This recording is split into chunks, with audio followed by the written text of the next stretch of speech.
1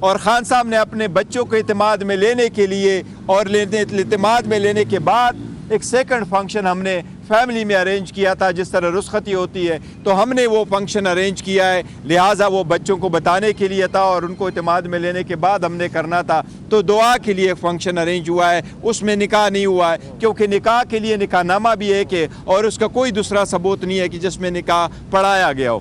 لیکن اس فنکشن کو جج صاحب نے کنسیڈر کیا کہ یہ نکاح ہے, تو اس نے کہا میں نے اس کو کنسیڈر کیا کہ یہ دوسرا نکاح اس ڈیٹ کو ہوا ہے, تو پہلے والے کو میں نے سیکنڈ میرج کو میں نے ویلڈ کنسیڈر کیا اور پہلے والے کو میں نے انویلڈ کنسیڈر کر لیا. لہٰذا میں 7 سال کی سزا دیتا ہوں, 5 لاکھ روپے کی جرمانہ کرتا ہوں اور جرمانے کی عدم ادائیگی میں 4 مہینے کی بھی سزا دیتا ہوں. اور میں نے ان کو یہی کہا کہ آپ نے مایوس کیا اور جو سزا بھی آپ نے دی ہے وہ میکسیمم سزائیں دی ہے. ہمیں نیب میں بھی سزا ہوئی تو میکسیمم, دوسری جرم میں سزا ہوئی تو میکسیمم, اس میں بھی سزا ہوئی تو میکسیمم. ججز کو جلدی کتنی تھی وہ سب آپ لوگوں نے دیکھا, اور آپ کی پارٹی کے آج میڈیا کو بھی اس کونے میں نہیں رکھنے دیا گیا جس میں میڈیا ہوا کرتا ہے. لیکن دس از ہاؤ اٹ ورکس. اور عدلیہ کو یہی ہم ریکویسٹ کیے جا رہے ہیں کہ آپ اس کا کچھ کر لیں. لیکن پبلک سے خان صاحب کے لیے یہ پیغام ہے, اپنے ووٹر سپورٹر کینڈیڈیٹس کے لیے یہ پیغام ہے, پرامن رہو, برداشت کرو, تحمل کرو. خان صاحب کہہ رہے ہیں 1000 سال میں نے یہاں رہنا ہوا تو میں رہوں گا, میں نے انشاءاللہ ڈیل شیل کوئی نہیں کرنی. اگر کرنی ہے میری ڈیل تو پاکستان کی ترقی کے لیے میں نے ڈیلیں کرنی ہے, پاکستان کے مفاد میں کرنی ہے.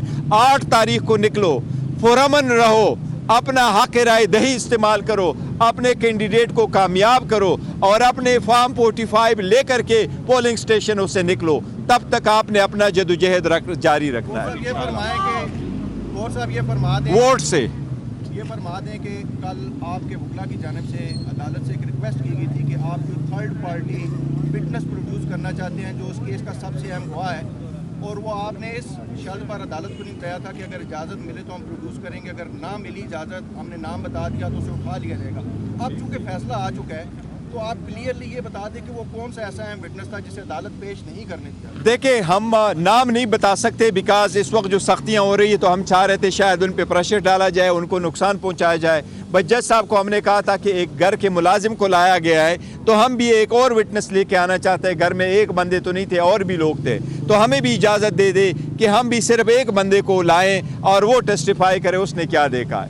اور جج صاحب سے ہم نے یہ ریکویسٹ کی کہ اگر ان کا ملازم آ کر کے یہاں ٹیسٹیفائی کر سکتا ہے, اور عدالت کو تو آج بھی عدالت نے 3 بجے, ہم نے ان کو کہا تھا ہم 9 بجے اپنا ایویڈنس پروڈیوس کر سکے, لیکن ہمیں اپنے گواہ پیش کرنے کی اجازت نہیں دی گئی. This is how this trial has been completed. Thank you. جی, اس فیصلے کے بعد ایک سوال اٹھ رہا ہے کہ اب بشرا بی بی اور عمران خان کا نکاح جو ہے وہ ٹوٹ چکا ہے, اب وہ نیا نکاح کریں گے؟ نہیں, دیکھو وہ جج صاحب نے نئے نکاح کی ضرورت نہیں کہا, یہ وہ ویلڈ ہی ہے اور میں نے اس کو ویلڈ ہی کنسیڈر کیا, اس کی ضرورت نہیں ہے.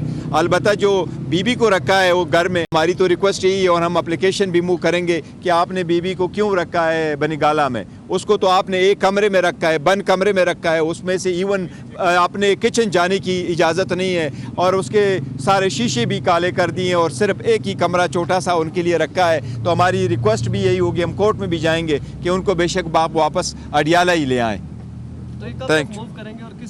انشاءاللہ تعالی ہائی کورٹ میں موو کریں گے اور بہت جلد موو کریں گے.